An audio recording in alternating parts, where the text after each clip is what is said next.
আসসালামু আলাইকুম। সুপ্রিয় শিক্ষার্থীবৃন্দ, কেমন আছো তোমরা? নিশ্চয়ই ভালো আছো। এই করোনা মহামারীর মধ্যে তোমরা বিদ্যালয়ে আসতে পারো নাই, যার কারণে তোমাদের লেখাপড়া যাতে তোমরা সঠিকভাবে চালিয়ে যেতে পারো, এই কারণে আমরা তোমাদের সাথে নিয়মিতভাবে অনলাইন কার্যক্রমে সংযুক্ত আছি। তো আজকে তোমাদের অনলাইন কার্যক্রমে আমি স্বাগত জানাচ্ছি। আমি মোহাম্মদ শাহজুল ইসলাম, সহকারী শিক্ষক, সাতিয়ানতলা চুরমুরকাঠি মাধ্যমিক বিদ্যালয়, সদর যশোর। তো আজকে আমরা যে বিষয়ে তোমাদের পড়াবো সেটা হচ্ছে, এখানে একটা বইয়ের ছবি তোমরা দেখেছো। এই বইটি কিসের বই? নিশ্চয় চিনতে পেরেছো, এটা গণিত বই। তাহলে আজকে আমরা তোমাদের পড়াচ্ছি কি? গণিত। তো এটা হলো 10ম শ্রেণীর গণিত 16 অধ্যায়ের 16.1 অনুশীলনী আজকে তোমাদের পড়াবো। তো সুপ্রিয় শিক্ষার্থীবৃন্দ, তোমরা এখানে কিছু চিত্র খেয়াল করো। এই চিত্রগুলো দেখতে কোন আকৃতির, ভালোভাবে লক্ষ্য করো। এই চিত্রগুলো দেখে এর কয়টা বাহু আছে এটা খুব ভালো করে খেয়াল করে মনে মনে ভাবো যে এই চিত্রগুলো নাম কি হতে পারে। তাহলে ভেবে দেখো এই চিত্রগুলো অবশ্যই কি হতে পারে। এই চিত্রগুলো কি? বিভিন্ন আকৃতির চতুর্ভুজ এর চিত্র। তাহলে শিক্ষার্থী বন্ধুরা, আজকে আমরা যে বিষয়ের উপরে পাঠদান করব, বা আজকের পাঠ হচ্ছে কি? বিভিন্ন চতুর্ভুজ ক্ষেত্রের ক্ষেত্রফল নির্ণয়। আজকের পাঠ হচ্ছে বিভিন্ন চতুর্ভুজ ক্ষেত্রের ক্ষেত্রফল নির্ণয়। বিভিন্ন চতুর্ভুজ ক্ষেত্রের ক্ষেত্রফল নির্ণয়। তো শিক্ষার্থী বন্ধুরা, এই চতুর্ভুজ কয় ধরনের হতে পারে এটাও তোমরা ইতিপূর্বে তোমাদের ধারণা ছিল, সে বিষয়ে আমরা পর্যায়ক্রমে আসব। তো এই পাঠ শেষে তোমরা যে বিষয়গুলো শিখতে পারবে সেটা আমরা একটু এক নজরে দেখি। সেটা হচ্ছে আয়তক্ষেত্রের ক্ষেত্রফলের নির্ণয়ের সূত্র তোমরা জানতে পারবে, রম্বসের ক্ষেত্রফলের সূত্র তোমরা জানতে পারবে, এবং আয়তক্ষেত্র, বর্গক্ষেত্র, রম্বসের সূত্র ব্যবহার করে কিভাবে বিভিন্ন গাণিতিক সমস্যার সমাধানও করা যায় সেটাও তোমরা জানতে পারবে। তো শিক্ষার্থী বন্ধুরা, তোমাদের কয়েকটি চতুর্ভুজ, এই চতুর্ভুজ কয় ধরনের হয় তোমরা ইতিপূর্বেই আমি তোমাদের বলেছিলাম চতুর্ভুজ কয় ধরনের হতে পারে তোমরা ভেবেছ। তো এখানে চতুর্ভুজ বিভিন্ন ধরনের হতে পারে। কী কী ভেবেছ? আয়তক্ষেত্র হতে পারে, বর্গক্ষেত্র হতে পারে, রম্বস হতে পারে, বা সামান্তরিক, এই ধরনের চতুর্ভুজ হয়ে থাকে। তো এই চতুর্ভুজের ক্ষেত্রফল আমরা, বা এই আয়তক্ষেত্রের ক্ষেত্রফল, বা বর্গের বা রম্বসের ক্ষেত্রফল আমরা কিভাবে নির্ণয় করব, সেই বিষয়গুলো আমরা পর্যায়ক্রমে একটু খেয়াল করব। তো শিক্ষার্থী বন্ধুরা, তোমরা এখানে কিছু চিত্র দেখতে পাচ্ছ। এই চিত্রগুলো কি আকৃতির চিত্র? তাহলে এই চিত্রগুলো কোন ধরনের চিত্র একটু ভেবে দেখো। এই চিত্রগুলো কি? আয়তক্ষেত্রের চিত্র। আয়তক্ষেত্র, তাহলে আয়তক্ষেত্র সাধারণত কি হয়? আয়তক্ষেত্রের বিপরীত বাহুগুলো সমান এবং প্রতিটি কোণ কি থাকে? সমকোণ থাকে, এবং এর বিপরীত বাহু একটার থাকে দৈর্ঘ্য আর একটা থাকে কি? প্রস্থ। তাহলে শিক্ষার্থী বন্ধুরা, আমরা আয়তক্ষেত্রের ক্ষেত্রফল কিভাবে নির্ণয় করতে পারি? তাহলে তো আমাদের একটি কি আয়তক্ষেত্র আঁকতে হবে। তো আয়তক্ষেত্রের আমাদের কি থাকে? 4টা বাহু রয়েছে, এবং একটি কর্ণ দ্বারা ওই আয়তক্ষেত্র 2টি সমান ত্রিভুজে বিভক্ত হয়। সেগুলো আমরা এখানে দেখতে পাচ্ছি। এই আয়তক্ষেত্রটি হচ্ছে ABCD, যার কর্ণ হচ্ছে AC। এখানে 2টি ত্রিভুজ হয়েছে, সেই ত্রিভুজ একটা হচ্ছে ABC ত্রিভুজ আর একটা হলো ADC ত্রিভুজ। তো শিক্ষার্থী বন্ধুরা খেয়াল করো, আয়তক্ষেত্রে কি থাকে?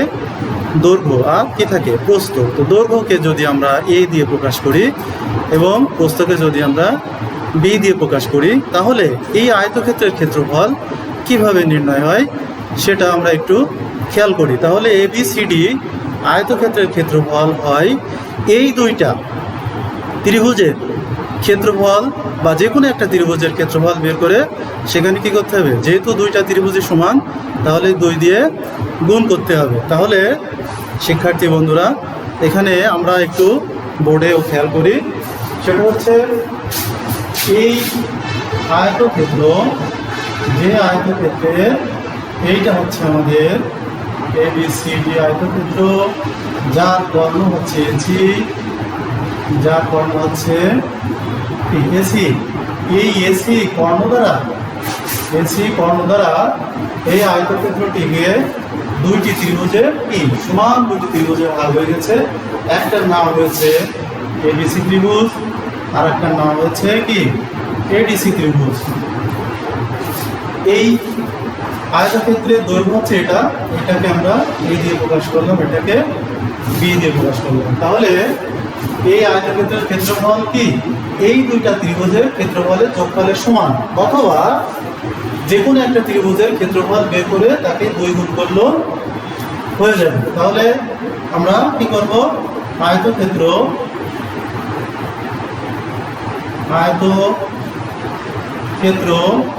ABCD এর ক্ষেত্রফল সমান কি লিখব?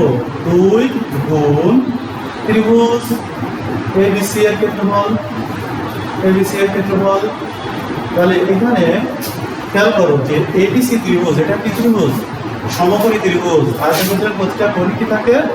সমকোণ। তাহলে আমরা সমকোণী ত্রিভুজের ক্ষেত্রফলের সূত্র কি জানি?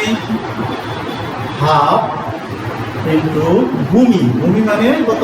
A গুণ উচ্চতা মানে B। তাহলে এই 2 আর এই 2 কেটে যে কি থাকে?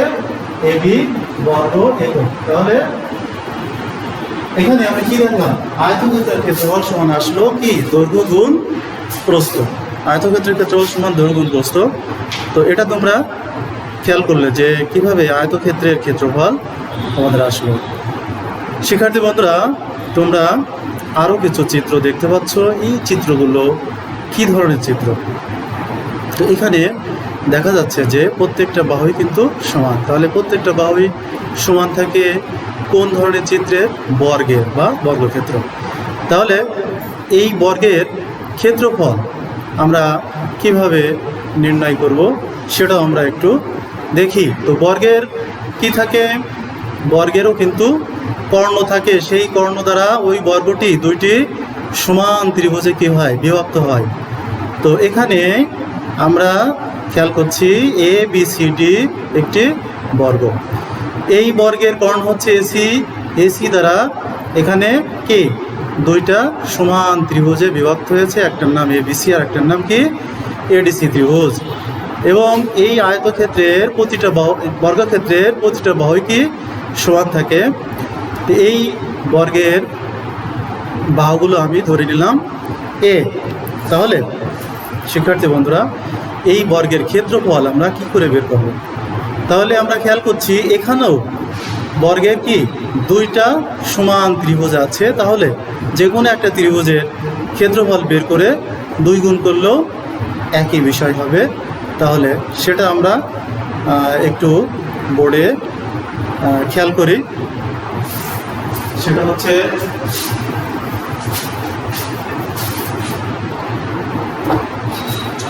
যদি এটা আমাদের একটি বর্গ হয় যার নাম আমরা দিলাম ABCD এবং এর একটি কর্ণ হচ্ছে কি AC, প্রত্যেকটা বাহু আমরা ধরলাম যেহেতু বর্গের ক্ষেত্রফল সমান, আর প্রত্যেকটা কোণই এখানে সমকোণ আছে, প্রত্যেকটা কোণই সমকোণ। এবং এই AC কর্ণ দ্বারা এখানে যে ত্রিভুজ বিভক্ত হয়েছে এই ত্রিভুজটার নাম হচ্ছে ABC আর এই ত্রিভুজটার নাম হচ্ছে কি ADC। এবং এই দুইটা ত্রিভুজ কিন্তু সমান ত্রিভুজ। তাহলে আমরা কি লিখতে পারি? ABCD বর্গের ক্ষেত্রফল সমান এই দুইটা ত্রিভুজের ক্ষেত্রফলের যোগফলের সমান। এবং আমরা যে কোনো একটা ক্ষেত্রফল বের করে 2 দিয়ে গুণ করলেও বিষয়টা একই হবে। তাহলে আমরা লিখতে পারি 2 গুণ ত্রিভুজ এ বি সি এর ক্ষেত্রফল 2 গুণ এ বি সি ত্রিভুজ। খেয়াল করে এটা সমকোণী ত্রিভুজ, এখানে সমকোণ আছে। তো এখানে এই ত্রিভুজের ক্ষেত্রফল, এটা সমকোণী ত্রিভুজ, সমকোণী ত্রিভুজের ক্ষেত্রফল আমরা জানি হাফ ইনটু ভূমি মানে এ, আর উচ্চতা মানেও এ। তাহলে এটা কেটেছে কি হলো এ স্কয়ার বর্গ একক। তাহলে একটা জিনিস আমরা দেখলাম যে বর্গের ক্ষেত্রফল সমান কি আসলো, দৈর্ঘ্য গুণ দৈর্ঘ্য, অর্থাৎ এ গুণে প্রতিটা বাহুই সমান। এখানে দৈর্ঘ্য বস্তু সব একই, তাহলে এ স্কয়ার হলো। তাহলে শিক্ষার্থী বন্ধুরা, তোমরা খেয়াল করলে যে বর্গের ক্ষেত্রফল কিভাবে নির্ণয় করা যায়। শিক্ষার্থী বন্ধুরা, তোমরা আরও কিছু চিত্র স্লাইডে দেখতে পাচ্ছ। তো এই চিত্রগুলো কোন আকৃতির? এখানে বর্গ ক্ষেত্র যদি আমরা একটু বাঁকিয়ে দিই তাহলে, অর্থাৎ বর্গ সবই সমান থাকবে। এই যে বর্গটা এবিসিডি যে বর্গটা আছে, এই বর্গের প্রত্যেকটা বাহু সমান আছে। তাহলে এখানেও কিন্তু বাহুর প্রত্যেকটা কি থাকবে, সমানই থাকবে। কিন্তু বাহুগুলো একটু বেঁকে গেছে। তাহলে কি বর্গ এবং আমরা এই চিত্রের মধ্যে যে পার্থক্যটা বুঝতে পারছি সেটা হচ্ছে বাহুগুলো খোলা ছিল, একটু বেঁকে গিয়েছে। এর প্রতিটা কোণ হচ্ছে কি সমকোণ, কিন্তু এর কোনো কোণই আর সমকোণ নেই। তাহলে এই চিত্রটি নাম কি হবে? এই চিত্রটি হচ্ছে কি আমাদের রম্বস। ঠিক আছে? তাহলে এই রম্বস এর ক্ষেত্রফল আমরা কিভাবে বের করব? তাহলে খেয়াল করো, এখানে এবিসিডি একটি রম্বস যার দুইটি কর্ণ, একটা হচ্ছে এসি আর একটা হলো বিডি। এখানে আমরা দুইটা কর্ণ এখানে দিতে পারি, একটা হচ্ছে এসি আর একটা হলো বিডি। দুইটি কর্ণ এখানে আমরা দিলাম, একটা হচ্ছে এসি আর একটা হলো বিডি। এবং এই কর্ণ পরস্পর অভিভূত কি করেছে, সমদ্বিখণ্ডিত হয়েছে এবং সমকোণে সমদ্বিখণ্ডিত হয়েছে। অর্থাৎ ও বিন্দুতে যে চারটি কোণ এখানে তৈরি হয়েছে, এই প্রত্যেকটা কোণই কিন্তু কি হবে, তো প্রত্যেকটা কোণই হচ্ছে আমাদের, এই প্রত্যেকটা কোণই কিন্তু সমকোণ। তাহলে এটা হলো সমকোণে সমদ্বিখণ্ডিত হয়েছে। তাহলে এই বর্গে এই রম্বসের কর্ণদ্বয় পরস্পর কী হয়েছে, সমকোণে সমদ্বিখণ্ডিত হয়েছে। তো শিক্ষার্থী বন্ধুরা, এর ক্ষেত্রফল আমরা কিভাবে নির্ণয় করতে পারি সেটা আমরা একটু বোর্ডেও খেয়াল করি। দেখো, এই কর্ণ যাদেরকে আমরা একটা D1 ধরতে পারি আর একটা D2 ধরতে পারি। যদি আমি এটা D1 ধরি আর এটা যদি আমি D2 ধরলাম, ধরতে পারি, তাহলে এই দুটো কর্ণ এরা আবার কি হয়েছে, ও বিন্দুতে কি হয়েছে, সমান ভাগে ভাগ হয়েছে। D1 এখান থেকে এইটু অর্ধেক আছে, বাকি অর্ধেক এখানে। D2 এখান থেকে এইটু অর্ধেক আছে, বাকি এখানে এইটু অর্ধেক আছে। তাহলে আমরা এখানেও খেয়াল করছি যে এখানেও কিন্তু দুইটা ত্রিভুজ, অর্থাৎ ABC আর ADC, এই দুইটা ত্রিভুজে কিন্তু বিভক্ত হয়েছে। তো আমরা যখন ABC ত্রিভুজ ধরবো তখন খেয়াল করো, এখানে কিন্তু আমাদের কি হচ্ছে, সমকোণ হয়েছে, প্রতিটা কোণই সমকোণ হয়েছে। তাহলে এই এবিসি ত্রিভুজের ক্ষেত্রফল যদি আমরা বের করে 2 গুণ করি তাহলেও কিন্তু এই রম্বসের ক্ষেত্রফল চলে আসবে। তাহলে আমরা একটু বোর্ডে খেয়াল করি। তাহলে কি এ বি সি ডি রম্বসের ক্ষেত্রফল সমান 2 গুণ, এখানে আমরা যদি এবিসি ত্রিভুজের ক্ষেত্রফল বের করি তাহলে এখানে লিখি ত্রিভুজ এবিসি এর ক্ষেত্রফল সমান 2 গুণ ত্রিভুজ এবিসি। তাহলে এবিসি ত্রিভুজের ক্ষেত্রফল যদি আমরা এটাকে কি ধরি, এসিটাকে কর্ণ ধরি, তাহলে কি হবে, ভূমি। তাহলে আমাদের ত্রিভুজ এবিসি এর ক্ষেত্রফল সূত্র কি, হাফ ইনটু ভূমি মানে কি D1। আর উচ্চতা, আচ্ছা উচ্চতা এখানে যদি আমি ওবি ধরি, তো ওবিটা কি ডি2 এর কি অর্ধেক, তাহলে ডি2 এর অর্ধেক মানে কি হবে d2/2। তাহলে এখানে কি হলো, এখানে যদি আমরা এই 2 আর এই 2 যদি কেটে দিই তাহলে কি হলো হাফ d1 d2 বর্গ একক। তাহলে সেক্ষেত্রে বন্ধুরা তোমরাও খেয়াল করলে যে কিভাবে রম্বসের ক্ষেত্রফল আমাদের নির্ণয় হলো, সেটা তোমরা খেয়াল করলে। তো শিক্ষার্থী বন্ধুরা তোমরা অনেকক্ষণ ধরে এই আয়তক্ষেত্র, বর্গক্ষেত্র এবং রম্বসের ক্ষেত্রফল নির্ণয় সূত্রগুলো দেখছিলে। এখন তোমাদের কিছু জিজ্ঞাসা, সেটা হচ্ছে আয়তক্ষেত্রের ক্ষেত্রফল নির্ণয়ের সূত্রটা কি আমরা জানলাম। তাহলে কি জানলে?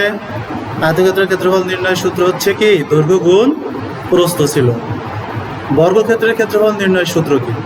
তাহলে বর্গক্ষেত্রের ক্ষেত্রফলের সূত্র আমরা কি জেনেছিলাম? বাহু গুণ বাহু, অর্থাৎ দৈর্ঘ্য প্রস্থ সমান ছিল এটা বাহু গুণ বাহু। এটা তোমরা নিশ্চয়ই বুঝতে পেরেছো বা মনে মনে উত্তরও দিয়ে ফেলেছো। তো শিক্ষার্থী বন্ধুরা তোমরা কিছু আজকে যা শিখলাম এর উপরে একটি বাড়ির কাজ তোমাদের দিচ্ছি, এটা তোমরা অবশ্যই করবে। সেটা হচ্ছে একটি আয়তকার ক্ষেত্রের ক্ষেত্রফল 192 বর্গমিটার, দৈর্ঘ্য 4 মিটার কমালে ও প্রস্থ 4 মিটার বাড়ালে এর ক্ষেত্রফল অপরিবর্তিত থাকে। তাহলে আয়তকার ক্ষেত্রের দৈর্ঘ্য এবং প্রস্থ নির্ণয় করো। এই কাজটি বাড়িতে অবশ্যই সম্পন্ন করবে। এবং আমরা যে কাজগুলো করলাম সেই কাজগুলো আমি আরেকটু মনে করিয়ে দিই। সেটা হচ্ছে আমরা চতুর্ভুজ সম্পর্কে প্রথমে জানলাম। সেই চতুর্ভুজে 4টি বাহু থাকে, তাদেরই চতুর্ভুজ বলে। তো চতুর্ভুজের মধ্যে এখানে আমরা দেখছি কি আয়তক্ষেত্র। তো আয়তক্ষেত্রের আমরা 4টি বাহু ছিল, 4টি কোণ ছিল, এবং আয়তক্ষেত্র যখন কর্ণ টানা হচ্ছিল তখন কি হচ্ছিল, 2টা সমান ত্রিভুজে বিভক্ত হচ্ছিল। এবং আয়তক্ষেত্রের ক্ষেত্রফল আমরা কিভাবে আসে নির্ণয় করলাম। সাথে সাথে বর্গর দেখলাম 4টি বাহুর দৈর্ঘ্যই সমান ছিল, এবং বর্গের কর্ণ দ্বারা এখানে বর্গটি 2টি সমান ত্রিভুজে বিভক্ত হচ্ছিল, এবং তার ক্ষেত্রফল কীভাবে হয় সেটাও আমরা দেখছি। সাথে সাথে এখানে রম্বসের যে ক্ষেত্রফল সেটাও আমরা কি একটু খেয়াল করলাম বা দেখেছি। তো এই আয়তক্ষেত্র, বর্গ এবং রম্বসের যে সূত্র, এইগুলা ব্যবহার করে কিভাবে অঙ্কগুলো করতে হয় তোমরা এগুলো বাড়িতে একটু চেষ্টা করবে। এবং আগামী ক্লাসে তোমাদের সাথে আবার এই অনলাইনের কার্যক্রমের সাথে তোমাদের সাথে সংযুক্ত হওয়ার আশা রেখে এবং সবার সুস্বাস্থ্য কামনা করে তোমাদেরকে ধন্যবাদ জানিয়ে এখানে শেষ করছি। সবাইকে ধন্যবাদ।